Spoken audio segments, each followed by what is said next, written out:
Happy Friday, everybody. Welcome to another video of the Taxman's Tidbits. We're going to continue today with our incorporation series. It'll probably be a three-part series. Perhaps we'll go to four. This is part number 2. In the last installment, about 2 weeks ago, we discussed tax issues involved with incorporating. Specifically, we discussed the legal issues as to why you would want to incorporate in order to hold real estate. We also talked about non-resident tax issues as to why a non-resident might prefer to hold real estate through a corporation rather than personally, as well as we touched briefly upon things like welcome tax and so forth. Today what I'd like to do is perhaps focus on two other points. One of them is, do you need to take income off of your tax return and onto a corporation? And if so, can this help you? So often what happens is you have individuals who perhaps are receiving some sort of government assistance in the form of a family allowance or a child care allowance and so forth. And these credits, daycare as well and so forth, are all based on income, especially on the Quebec side. The tax credit can go all the way down, 30%, depending on how much income you're declaring. So in a situation where you've got real estate and the real estate is generating profit, and this profit, while it's great, is actually affecting the amount of benefits you're entitled to, one of the things that can be done is transfer that property into a corporation, get it off of your tax return, and by doing so you can maximize your credits and still enjoy the benefit of the income of the property. So this is something that is 100% legal, legitimate, and doable. We're not talking here about doing something that's sort of, in the shadows. We're talking about using the Tax Act and the way it's written, as well as all of the government programs, to maximize your benefit. I'm often asked by new clients, why would I have an accountant do my taxes? I mean, I'm just putting some numbers on a tax return. How hard can it be? And the answer I tell them is, it's not hard at all. In fact, you can hire, an infant to do it if you want. The real magic comes into looking at the bigger picture and deciding what can or cannot be done or should not be done in order to maximize the available credits out there. And this is one of those strategies, because when we look at a situation and we realize, hey, by having this property on your personal balance sheet and by having the income declared in your name, it is costing you X dollars, and we can quantify that to the dollar in lost opportunity, and now will let you make a decision based on numbers, and you don't no longer have to be lost in the math. So this is one of the things that we'll look at. So it's a very particular situation. It's not for everybody, and then therefore I always say that from a tax perspective, no two tax returns are the same, and we really can't give advice unless we see the tax situation of the taxpayer. So these are just general comments for you to take into consideration, and of course, if you have specific needs, you can always reach out to us for that. Another issue I wanted to discuss is transfer of ownership, or perhaps adding on a partner, and this is a big issue. When you own a property directly, yourself and a partner or multiple partners, the title of the property is in your name, which means that if you want to remove somebody from title or you want to add somebody to the title, you really got to go back to a notary and have that done. When you're doing this with related persons, whether it's a brother, sister, child, parent, grandparent, you've got to be very, very careful. A few weeks ago I talked about Article 69 of the Income Tax Act, which is for inadequate consideration. So whenever related parties are transacting between each other, the CRA and Revenue Quebec considers that you most likely will not be acting at arm's length, and you will be acting in concert, meaning you're trying to do something to not pay your fair share of taxes, and therefore you have to take extra care to do it properly. While this section definitely applies at a corporate level, it's at least saving you the step of having to go to a notary and having to worry about that transaction. So if, for example, you decided to hold a property within a corporation and you wish to add or remove shareholders from the corporation, while you still need to comply with all of the attributes of the Income Tax Act, you don't need to go back and transfer titles. So that means you save the notary fees, and also it's a little bit easier to add and take away shares without creating a situation. Where you have to be careful, of course, is in mutation tax. Mutation tax, when you transfer something to a corporation, in the past, it lets you transfer that over without any income tax, because as I mentioned a couple of weeks ago, as long as 90% of the ownership has remained unchanged before and after the transaction, the mutation tax will not apply except for a $200 minimum administration fee on the island of Montreal. But where it gets perhaps more complicated is if you have a corporation that you own 100% and you transfer that corporation that has real estate to another person.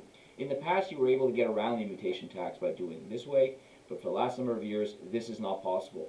So what we're looking at here is real changes of control, acquisition of control. When you're doing it where control is not being changed by a group of individuals, so if you're 3 individuals and 2 of you have control, 2/3, and you add a 4th person on, before the transaction, 3 of you controlled. After the transaction, 3 of you still control. Technically, you don't have an acquisition of control and you don't have to worry about all of the ramifications that brings. So that's something to consider. Often in real estate, we are changing owners because different owners have different needs. When somebody gets into real estate, one of the things I often do is help advise them on the shareholder agreement as to what should be considered there from a business perspective. I don't draft shareholder agreements, but I do work with lawyers quite often to help ensure that the needs of the shareholders are always met and the needs of the investors. And the idea is to draft something that's a win-win for everybody so that nobody is taken advantage of or feels like they're in a bad situation that they can't get out of. I'll give you an example. If 5 individuals were to get in and acquire a property for, let's just say, $1 million, and those 5 individuals each put in $200,000 or whatever the amount was because they got a mortgage, and they acquired this property. So you need to consider the exit strategy. What is the plan? So if everybody says, okay, well, we're going to hold it for 5 years. And if everybody agrees to that, great. Well, what happens if in year 2 somebody's financial situation changes and they no longer can afford to hold the property for the full 5 years? What would often happen if there wasn't a shareholders agreement that provided for this is that that shareholder could be taken advantage of. If the other 4 shareholders decided, hey, let's just make this person a lowball offer to get him out, give them back their initial investment or whatever, unfortunately that shareholder would have little to no recourse.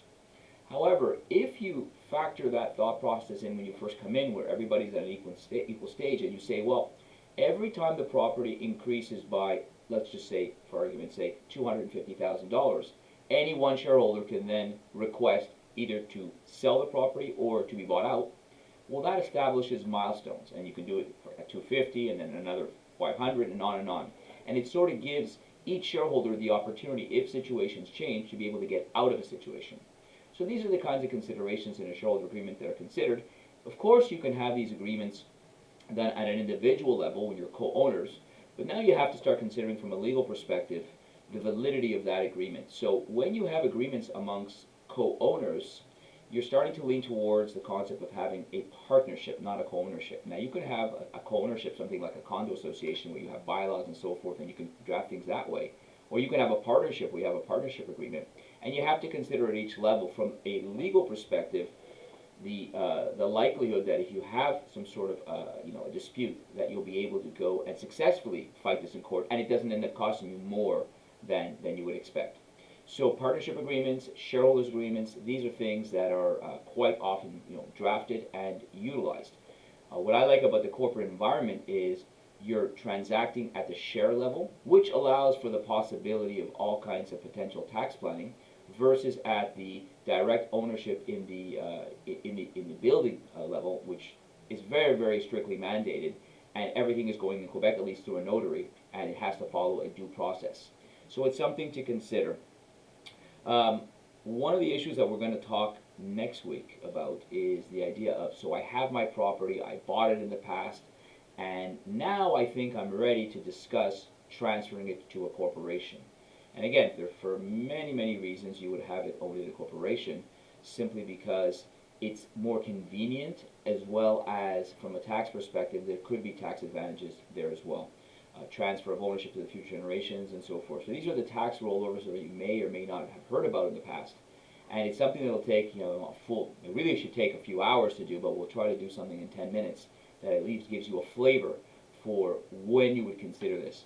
I'll leave you with this thought. I was just speaking to a client yesterday who had a situation where they had a property which was a condo or rental property. They had a primary residence, and the person that they were dating had another primary residence, and they were questioning which one should be refinanced in order to maximize the deductibility for the down payment on the new property, and how should things be structured moving forward so that everybody benefits. That's a classic example, and perhaps on another session I'll go through something like that, a case example with numbers that we can look at and see what should they do, because it's not obvious. Should this person have taken money out of RSPs to put down the down payment, refinance the primary residence, refinance the rental property, all of the above, a portion of each?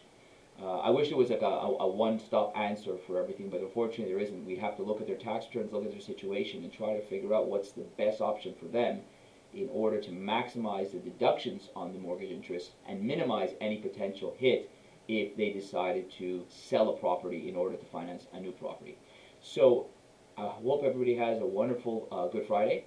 We are Friday, April 2nd, 2021. Enjoy your day, and again, if you have any other ideas or topics that you'd like me to discuss, please feel free to leave them in the comments below, and I'll take it into consideration for a future class. Thank you very much, and have a nice weekend, everybody. Bye-bye.